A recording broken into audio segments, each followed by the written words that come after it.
Tahimik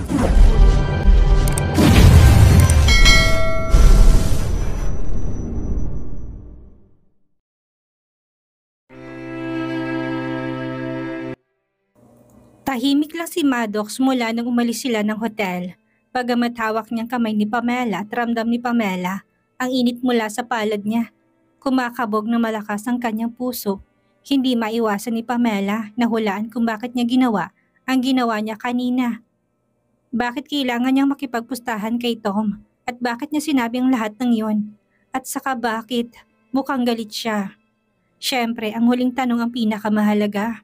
Biglang huminto si Pamela dahilan para mapahinto si Maddox at lumingon sa kanya.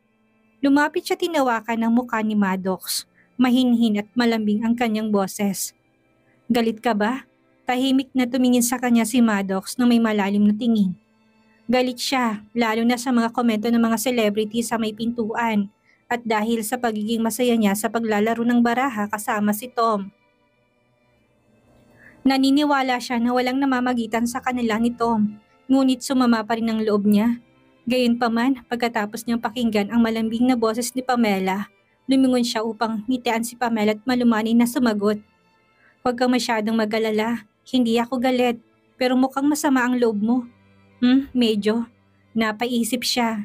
Gastritis, natawa si Pamela. Ganon din ang ginawa niya, tinilan niya siya papunta sa kanyang mga bisig para halikan ang notang tungki ng ilong niya. Hindi mo naman kailangang umuwi ng maaga, di ba?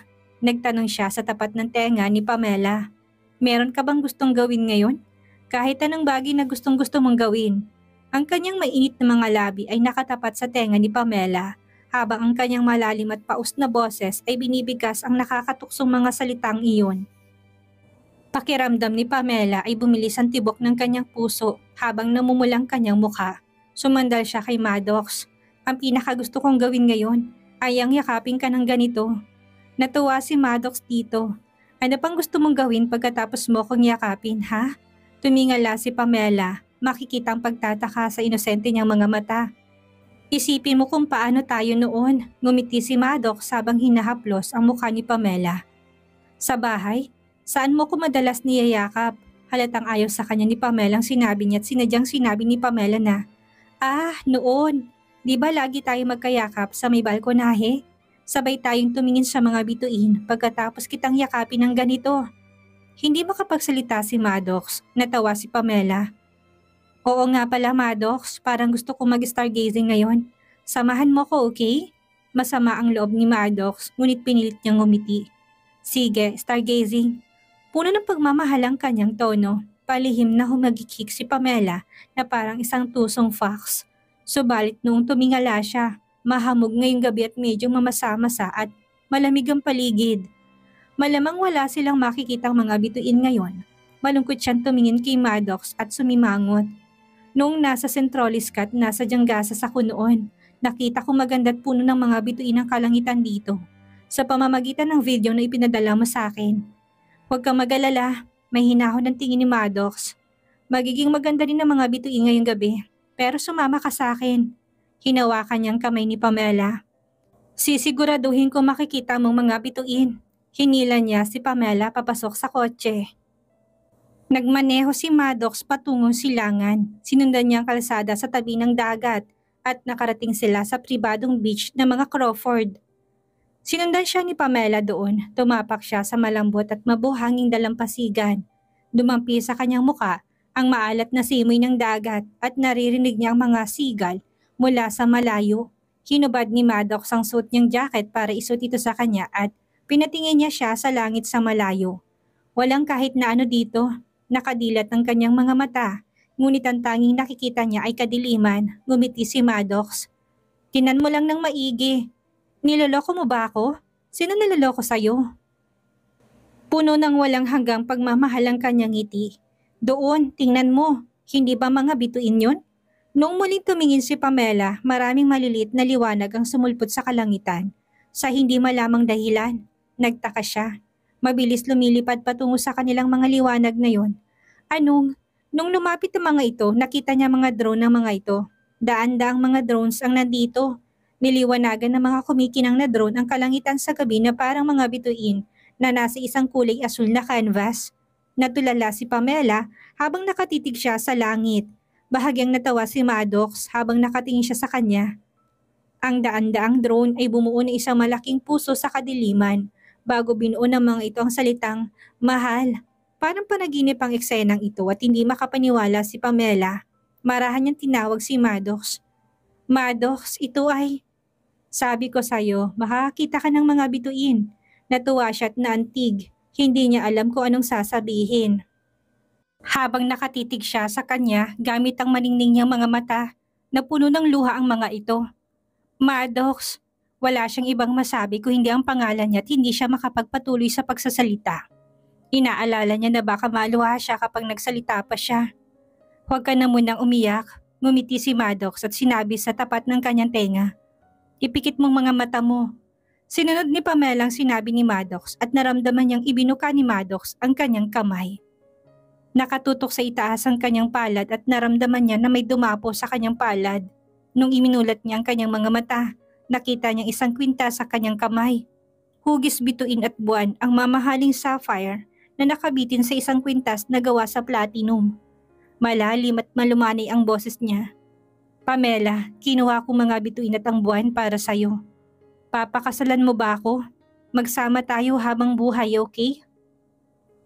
Tinikom ni Pamela ang kanyang mga labi na puno ng luha ang kanyang mga mata. Niyakap siya ni Maddox at marahan niyang hinaplos ang kanyang buhok. "Hindi mo ako kailangan sagutin ngayon," ang sabi ni Maddox. "Bibigyan kita ng panahon basta't huwag mong kakalimutan na nandito ako tinihintay ka." Tumango si Pamela at umiyak siya sa may dibdib ni Maddox. "Maddox, yung totoo, pwede ba kitang sagutin ngayon?" Bumilis ang tibok ng puso ni Maddox habang tahimik siyang nakikinig. "Kailangan ko ng oras para ihanda ang sarili ko."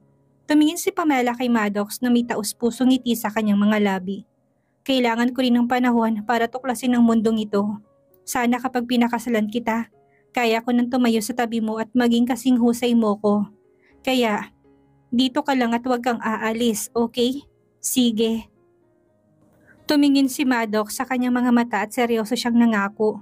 Pareho silang nagpalitan ng ngiti habang ang mga drone ay kumikinang na may iba't ibang kulay sa gitna ng dilim at niliwanagan ng dagat at langit.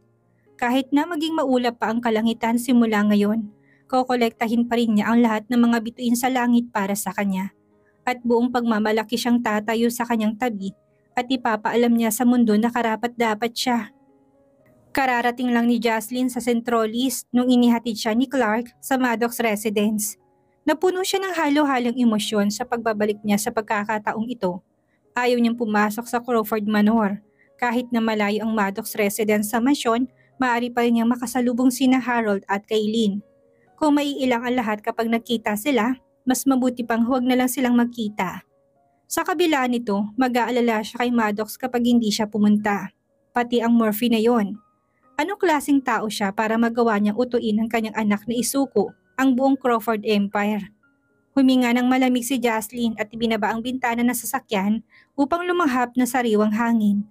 Hindi nagtagal ay huminto ang sasakyan sa harap ni Maddox residence. Ang magalang na sinabi ni Clark, "Madam Belmont, ang kwarto dito sa tahanan ni Mr. Maddox sa ilang beses nang nilinis at nakaayos na rin ito ayon sa kagustuhan mo. Iaakyat ko na sa itaas ang maleta mo. Ipaubaya mo na ito sa mga katulong." Tinanggal ni Jocelyn ang kanyang sunglasses at sinabing, "Clark, naging mabuti ka kay Maddox mula pa noong bata siya. Nagpapasalamat ako sa iyo." "Madam Belmont, yun ang tungkulin ko. Kaya lang kilala kong batang ito." Huminto si Jocelyn. Walang sino man ang may kakayahang kumbinsihin siya sa mga bagay na napagdesisyonan na niya. Kumunot ang noon ni Clark. Ang tinutukoy mo ay... Walang sinabi si Jocelyn. Habang pinagmamasdan niyang paligid, natuklasan niya isang ordinaryong sedan sa bahay ni Maddox. Nagtaka siya at tinanong niya si Clark. "Clark, ang kotseng yon." Si Mr. Maddox ang nagmamaneho nito pabalik sa Diangasas." "Diangasas?" Nahulaan ni Jocelyn ang nangyari at ngumisi siya. Ang pinakamatagal na empleyado ng mga Crawford na may pinakamababang ranggo ay hindi man lang tinitingnan ganitong uri ng kotse. Sa kabila nito, malamang ay nakuha ng sasakyang itong atensyon ng maraming tao dahil nakaparada to sa Maddox residence. Kapag nalaman to ni Nicolo at Tadeus, napaisip siya kung paano niya pagtitismisan si Maddox sa likod nila. Iniisip ni Jocelyn ang tungkol dito at nagtanong siya, "Clark, kamusta si Nicole at Thaddeus Crawford?" Matalino at maasahan si Clark. Wala siyang tinago kay Jocelyn, ngunit hindi rin siya masyadong nagkwento. Ipinaalam niya sa kanya ang tungkol sa mga ginagawa ni Thaddeus at Nicole kamakailan.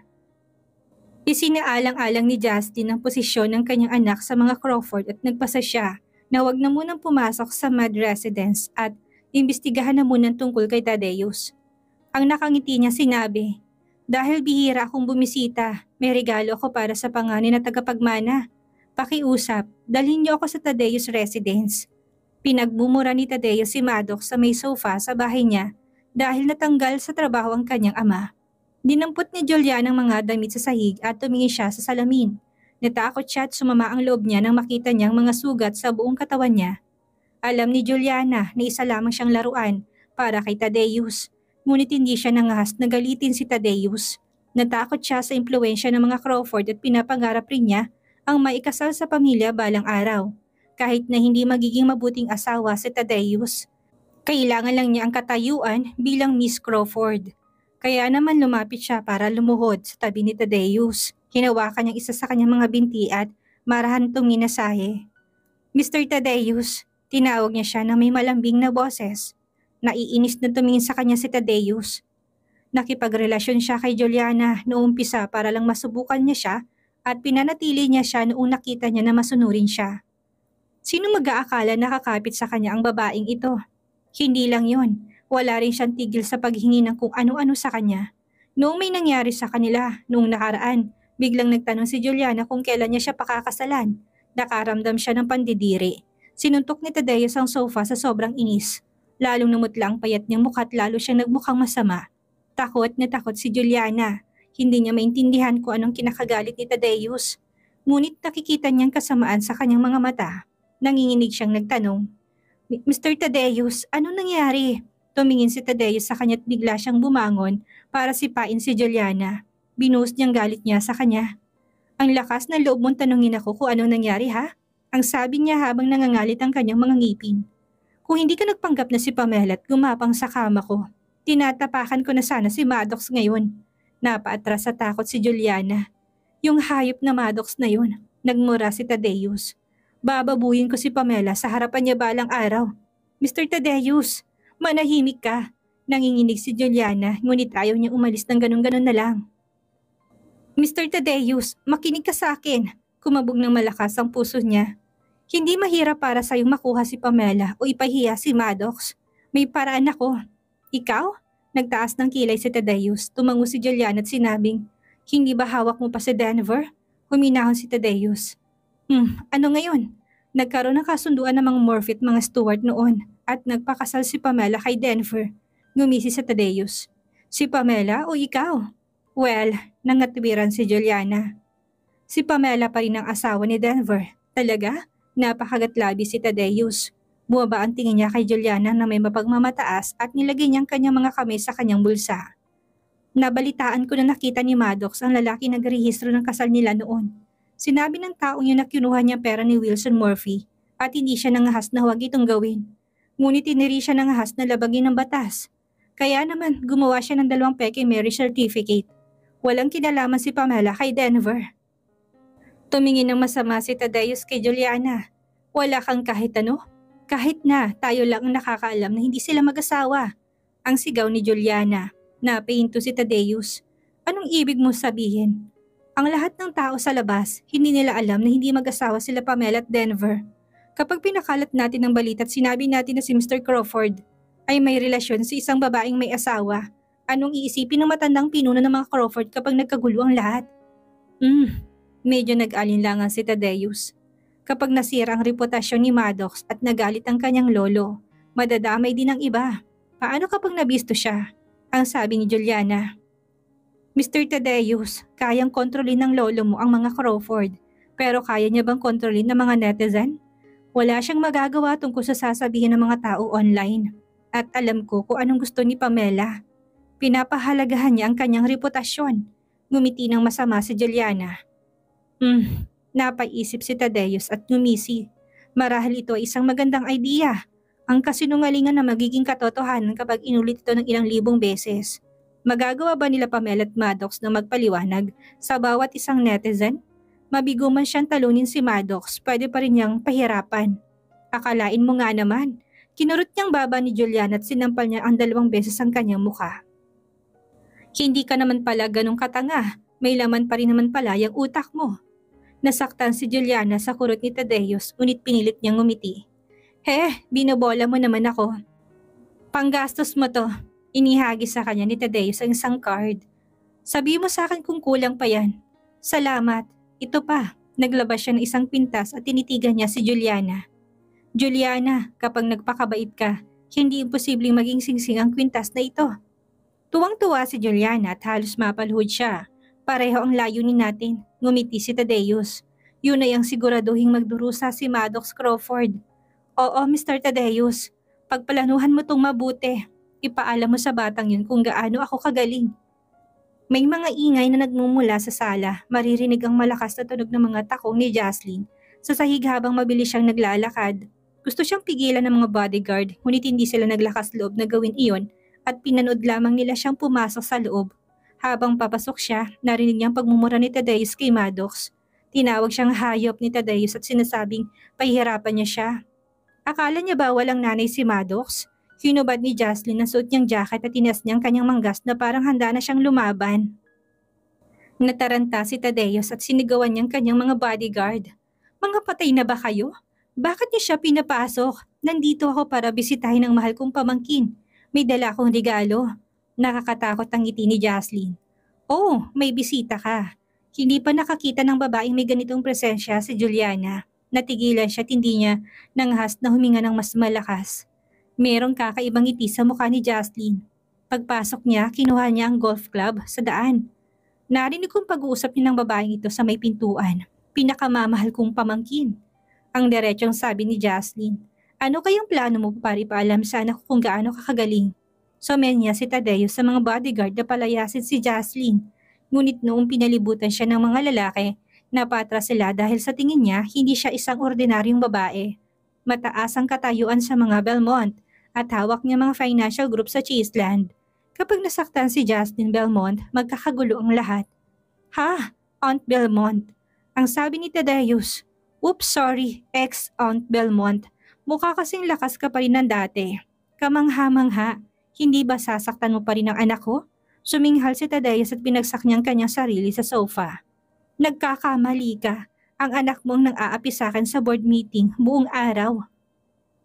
Gusto ko magiganti na kaunti. Ikamang babae niya, pero anong sinabi mo? Tumaas ang boses ni Jaslyn. Bumaling ang tingin niya kay Juliana na naninigas sa takot. Ikaw, ang sabi ni Jaslyn habang nangangalit ang kanyang mga ngipin. Isa kang Murphy. Ikaw bang Miss Murphy na yon? Natigilan si Juliana at nablangkong kanyang isip. Para siyang daga sa harap ng isang pusa sa harap ni Jaslyn. Tumango siya. Hindi niya alam kung anong sinasabi ni Jaslyn. Isa akong Murphy. Ako. Ha, Miss Murphy. Napangisi si Jaslyn. Talagang pambihira ka para akitin ang anak ko at makipagrelasyon kay Tadeus na sabay. Ano? Tumaas ang isang kilay ni Tadeus at natawa siya. Babae, nagkakamali ka. Matagal kong kasama ang putang ito. Huwag mong hayaan ang anak mo na isipin yun. Tumahimik ka. Galit na galit si Jaslyn at binato ang golf club kay Tadeus. Hindi inaasahan ni Tadeus na magiging bayolente siya. Kaya hindi siya nakaiwas kaagad at natamaan ng golf club ang kanyang binti. Nakaramdam siya ng matinding sakit. Punyeta, ang lakas ng loob mong saktan ako. Muli siyang tinamaan sa ulo. Dalubhasa sa taekwondo si Jaslyn nung bata pa siya. Kahit na matandaan na siya, walang problema para sa kanya na harapin si Tadeus ngayon. Nag-alab ang galit na nararamdaman niya nang maalala niya sa buwatan ng dalawa laban kay Maddox. Hindi na si Tadeus ang sinaktan niya, kundi pati na rin si Juliana. Natulala ang dalaga. Pagtama ng golf club sa balikat niya, napasigaw siya at bumagsak siya sa sahig. Walang hiya kayong dalawa. Ang lakas na loob niyong magsabuatan laban sa anak ko, ha? Sa susunod, isipin niyo na muna kung sinong nanay niya. Nagdilim ang paningin ni Jaslyn at galit na galit siya. Madalas na nagdurusa mga bodyguard dahil sa init ng ulo ni Tadeus at masama ang loob nila sa kanya. Kaya ngayon gumagawa ng gulo si Jaslyn dito, sinamantala nilang pagkakataong ito na hindi manghas na makialam. at nanatili sila sa may pinto at magkukunwaring wala silang narinig. Ang tunog ng mga sumpa ni Tadeus, mga sigaw ni Juliana at iba't ibang mamahaling palamuti na nalalaglag sa sahig ay narinig mula sa sala. Nagkatinginan ang mga bodyguard sa pinto at nagpatuloy sila sa tungkulin nila ng may seryosong ekspresyon. Sumugod lamang sa loob ang mga bodyguard upang magpanggap na pinipigilan nila siya nung nagsawa na si Justin sa pangbubugbog sa dalawa't magalang nila siyang inihatid palabas. Ang ilan sa kanila ay binitbit pang kanyang pitaka at jacket para sa kanya.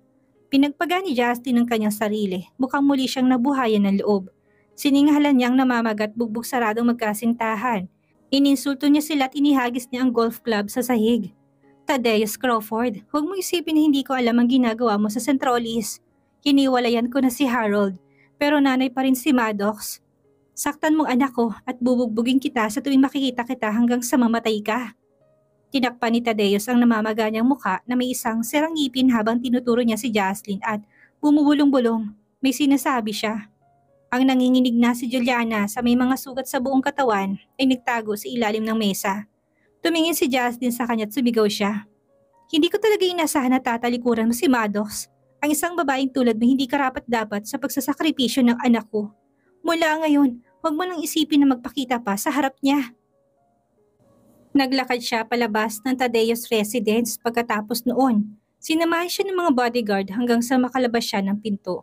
Magulo ang sala, nagmura si Tadeus at inutusan niya mga katulong niya upang tumawag ng doktor. Natulala lang si Juliana, wala siyang idea kung kailan niya nagalit ang babaeng ito na nagmula sa impyerno. Umalis ka dito! Sa wakas ay may sinabi na si Tadeus na naiintindihan. Puta, wala akong naging maayos na araw simula nang makilala kita. Punyeta ka! Mas gumaan ang pakaramdam ni Jocelyn pagkatapos niyang maglabas ng galit. Nung lumapit sa kanya si Clark, nakangiti niyang sinabi na binugbog ko si Tadeus. Natulala si Clark kung magtatanong si Elder Mr. Crawford tungkol dito. Sabihin mo lang sa kanya totoo. Ako ang may gawa. Huwag kayong mangdamay ng iba. Napangiwi si Clark, tila naman ang ikatlong tagapagmana ng mga Crawford ang ugali ng mga Belmont. Magalang na nagtanong si Clark, Madam Belmont, babalik na ba tayo sa Mad Residence ngayon? Tara na. Parehong nandun sila Mrs. Kailin at Miss Zora. Kumulot ang mga kila ni Jocelyn, ngunit kagading huminahon ng kanyang itsura. Matagal na panahon nang lumipas, kaya na niyang kalimutan ang nakaraan. Ngumiti siya at tumango siya kay Clark bago siya sumakay sa kotse. Noong bumalik siya sa Mad Residence, nakita niya ang dalawang tao sa may sofa nung sandaling pumasok siya sa sala. Nagmamadaling tumayo si Zora at nahihiya siyang bumati. Hi Madam Belmont, walang pakialam si Jocelyn at binaling niyang tingin niya kay Kailin. Ibinaba ni Kailin ang iniinom niyang kape at tumayo siya upang salubungin na nakangiti si Jocelyn. Jocelyn, ang tagal nating hindi nagkita. Oo, matagal na nga. Tinignan siya ni Jocelyn mula ulo hanggang paa. Huli tayo nagkita nung naghiwalay kami ni Harold, hindi ba? Naglaho ang ngiti ni Kailin, ilang sandaling lumipas bago siya muling nagsalita. Jocelyn, yung totoo. Kasi hindi ko alam na makikipaghiwalay pa lang sa'yo si Harold nung nakilala ko siya. Parang ka akong tao, kaya sinabi ko kung ano ang nasa isip ko. Umubo si Kailin at sinabing, kung alam ko lang na hindi pa siya hiwalay sa'yo noon, hindi ko siya sasagutin.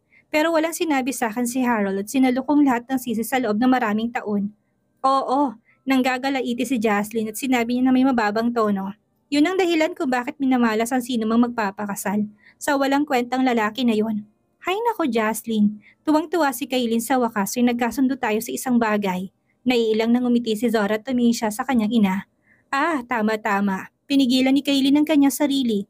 Pumunta ako dito ngayon para kausapin ka tungkol sa isang mahalagang bagay. Kasi meron tayong gusto ni Maddox. At ang pangalan niya ay Miss Murphy. Tama, biglang nagsalita si Jocelyn. Nakita ko na siya. Ano? Nalaki ang mga mata ni Kailin. Ha, ang babaeng yun ay mapagpanggap, hipokrito at walang kahihiyan. Nagalit si Jocelyn nung mabanggit ang tungkol sa kanya. Ano bang pumasok sa isip ni Maddox at nagustuhan niyang isang babaeng gaya nito? Walang masabi si Kailin. Nagtaka siya, nagtanong siya. Jocelyn, si Pamela Murphy bang nakilala mo? Sigurado ka ba? Oo, isang Murphy. Tinignan siya ng masama ni Jocelyn. Kailin Taylor, sa tingin mo ba matanda na ako at hindi ko na makikilala ng ibang tao? Ha, ganun ka rin siguro nung bata ka pa. Kung hindi, hindi mo papakasalan si Harold. Ikaw, walang maisagot si Jocelyn doon. Hay, hindi pa oras para pag-usapan natin ang sama ng loob natin ngayon. Nakita mo ba talaga si Pamela? Sa tingin mo ba isang Murphy lang ang nasa Crawford ngayon? Kumunot ang noo ni Kailin habang nakipagpalitan siya ng tingin kay Zora. Hindi nila alam na kasama ni Tadeo si Juliana, kaya kakaiba para sa kanila ang buong sitwasyon. Tumingin si Kailin sa kanya. Sa totoo lang, Jaslyn, nakilala ko na rin si Miss Murphy. Gustong-gusto ko siya. Naniniwala ako na magugustuhan mo rin siya kapag nakita mo siya. O baka niloko ka rin niya. Ngumisi si Jaslyn. Tama, nangahas kang pakasalan si Harold Crawford. Anong alam mo tungkol sa pagkilala sa mga tao? Ikaw, dinuro ni Kailin si Jaslyn gamit ng kanyang daliri at kinagat niya ang kanyang mga labi. Nagunat si Jaslyn at ninitian niya si Kailin bago siya umakyat sa itaas para umidlip. Inilabas ni Kylie ang kanyang phone pagkalis niya sa Mud Residence. Hello Maddox, sabi ng mom mo nakilala na niya si Miss Murphy at ayaw niya sa kanya at marami siya sinabing masasamang bagay tungkol sa kanya. May nangyari ba? Si Maddox ay nasa isang pribadong booth sa pinakamataas na palapag ng Splendor Dynasty. Nagtaka siya nung narinig niya sinabi ni Kailin.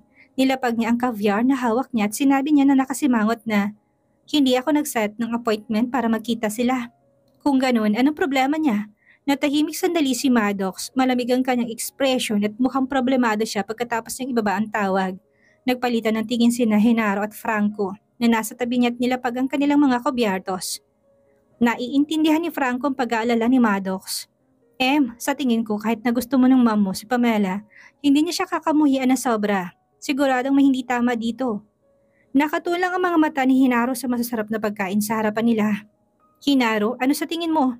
Ha? Nagulat si Genaro. Sa tingin ko hindi niya nakita si Pamela. Malamang sinabi niya lang yun para paghiwalayan si at sis-in-law. Umiling si Maddox. Hindi ganong klaseng taong mom ko bago siya nagpatuloy sa pagsasalita. May napansin siyang taong nakatayo sa may pintuan. Dahan-dahang pumasok si Pamela na may malamlam na ekspresyon. Nadurog ang puso ni Maddox. Narinig ba niya ang mga sinabi namin? Maingat niyang hinawakan ang kamay ni Pamela at ngumiti siya. Pamela, hindi ba't sinabi mo na magtatrabaho ka ng overtime sa tanghali? Oo, kailangan ko mag-overtime pero sabi ng chief na pwede kong ibigay ang draft mamaya. Kaya pumunta ako dito. Iniba ni Franco usapan at natawa siya. Hindi ka pa kumakain, hindi ba? Mauna na kayo ni Aalis na muna kami ni Genaro. Hindi, ang reklamo ni Genaro. Gutom pa ako. Tinignan siya ng masama ni Franco. Kinagat ni Pamela ang kanyang mga labi, tumingin siya kay Maddox. Tinanong niya siya. Dumating ang mom mo? Bakit hindi mo sinabi sa akin? Aayusin ko na sana at magkita tayong dalawa. Oo, tama yon. Hindi makapag-isip ng maayos si Genaro dahil nagugutom siya at nagsimula siyang magsalita ng kalokohan. Huwag ka masyadong kabahan. Hindi magtatagal ay labis din ang pangit na katotohanan. Huli ng takpan ni Franco ang kanyang bibig, lalong humina ang boses ni Pamela. Narinig kong usapan niyo sa may pinto. Hindi ko pa nakita ang mom mo, marahil tama si Genaro. Ayaw lang talaga niya sa akin. Hindi pwede, muling nagsalita si Genaro. Tumingin siya kay Maddox sa pagkakataong ito. Pero kailangan mo munang i-dispatcha si Kelly. Pumayag ang mom mo na mag-date kayong dalawa noon. Sa pagkakataong ito, kagad na tinakpan ni Franco ang bibig ni Genaro gamit ang kanyang kamay. Genaro, mamamatay ka ba kung hindi ka magsasalita? Tara na, bago pa lalong dumilim ang mukha ni Maddox. Hinila ni Franco ang likod ng kwelyo ni Genaro at kinaladkad siya palayo. Natahimik ang silid ngunit naging nakakailang ang paligid. Tumingin si Maddox kay Pamela, nakayupong ulo niya at napuno ng kalungkutan at pagkabigo ang maganda niyang mukha. Ito ang pinaka, hindi kayang makita ni Maddox. Niyakap siya ni Maddox at seryosong sinabing, sinusumpa ako, hindi ako nakipag-date sa kanya. Tinulak siya ni Pamela palayo tinanong. Tinitigan niya siya ng malalaki niyang mga mata. Si Kelly Kramer yung kasama mong lumaki? Hindi tamang sabihin na magkasama kaming lumaki. Matyagang paliwanag si Maddox. Kasi halos hindi ko siya kinakausap hanggang ngayon. Siya lang ang patuloy na nanggugulo sa akin. Oo, itinagilid ni Pamela ang kanyang ulo at nag-isip siya ng malalim. Kung ganun, sinasabi mo sa akin na napakalakas ng karisma mo. Naguluhan si Maddox at pinagpawisan ng malamig ang likod niya. Paano siya sasagot para hindi magalit si Pamela? Marahil ay huli ng lahat. Dinilaan niya ang kanyang mga labi at ininhanda niya ang kanyang sarili upang sabihin na, hindi yun ang ibig ko sabihin. Nagpatuloy sa pagtatanong si Pamela. Nabalitaan ko rin na marami kang naging girlfriend. Natigilan si Maddox bago siya nainis at sumigaw. Sino nagsabi ng mga kalokohang ito sa'yo? Ang mom ko. Bakit? Walang masabi si Maddox. Maliit si Pamela ngunit matapang siya. Kahit na mas matangkad sa kanya si Maddox. Niyuko pa rin ni Maddox ang kanyang ulo sa kanyang harapan na parang isang estudyante nagkamali. Sabi ng nanay ko, para sa isang tao na may katayuan na gaya nito, ang iyong pagsasama ay nakatali sa interes ng iyong pamilya. Walang paraan na hindi ito ayusin ng inyong pamilya para sa inyo. Natawa si Maddox at maranyang hinawakan ng mga balikat ni Pamela. Napakahusay ng mom natin. Alam niyang lahat. Tumingin si Pamela sa kanya. Naiinis siya dahil kay Kelly kanina, napawi ng ngiti ni Maddox ang lahat ng yon. Parang hindi ito mahalaga sa kanya. Naniniwala pa rin siya sa pagkatao ni Maddox. Tama ang mom natin, tumingin siya kay Pamela. Pero kailanman hindi ko tinanggap ang kasunduan ng pamilya ko. Hinawakan ni Maddox ang kamay niya at nilagay ito sa tapat ng kanyang puso. Habang nararamdaman ni Pamela ang mainit niyang dibdib, naramdaman din niyang mapagmahal na tibok ng puso sa ilalim nito. Namula siya at naging emosyonal ang kanyang mga mata. May bahid ng sayang malalim at paus na boses ni Maddox. Pamela, isa akong makina bago kita makilala. Wala akong puso. Pagkatapos kitang makilala, naging tao ako. Sa wakas, buhay ng puso ko. Maddox, humikbi si Pamela. Pamela, dumaan ang mga daliri niya sa magandang mukha ni Pamela. Napakahiwaga mo, pero mukhang walang silbi ang magic na to sa harap ng mom mo. Ako nang bahala dito, niyakap niya si Pamela. Gawin mo lang kung anong gusto mong gawin. Ngumiti si Maddox. Walang kaalam-alam si Pamela na siya na ang boss ng dalawang malaking kumpanya at ang taong namamahala sa western suburb. Project na sentrally sa kung gaano karaming mga asset ang meron siya sa ilalim ng kanyang pangalan. Mabuti na lang at hindi niya alam para hindi maging mga kadena ang mga bagay na to na pumipigil sa kanya sa paglipad. Kahit na mapagod siya sa paglalakbay, ang mga bagay na to magiging pinakamatibay niyang pananggalang at suporta. Sapat na ito para patahimikin ang bawat isang Crawford. Biglang may naalala si Pamela. Hindi ako makakasabay sa inyo sa tanghalian. Kailangan kong pumunta sa isang exhibit ngayong hapon at magsulat ng isang article. Anong exhibit? Isang art exhibit kung saan maraming artist ang kasali. Gaganapin to sa City Center at ang ilan sa mga artist dito ay mula sa Mingasas at Southeast Asiatic. Oh, tumango si Maddox at nagalinlangang bitawan si Pamela. Kailangan ko nang umalis, initian siya ni Pamela. Kumain ka na maayos, huwag ka na magkakaroon ng gastritis ulit. May naalala si Maddox dahil dito. Bakit hindi siya nagkunwari na may gastritis siya? Nagmamadaling umalis si Pamela mula sa Splendor Dynasty. Kararating lang ni Jaslyn sa building habang nakaparada sa labas ang kanyang sasakyan. Ngumiti si Clark. Madam Belmont, kakatanong ko lang, nasa itas na palapag si Mr. Maddox. Kalimutan mo na, may ibang plano si Jaslyn. Baka may mga kausap siya. Mag-iikot na muna ako dito at kakausapin ko siya pagbalik ko sa gabi. Sige, pinag-isipan to ni Clark at sinabing, may art exhibit sa City Center ngayon. Gusto mo bang? Oo, matagal na interesado sa sining si Jaslyn. Papunta tayo doon. Ano kayang mangyayari sa pagbabalik ng ina ni Maddox? Makaharap na kaya ni Pamela ang ina ni Maddox? Magbago kaya ang tingin ni Jaslyn kapag nakaharap niya si Pamela? Yan ang ating aalamin sa susunod nating kabanata.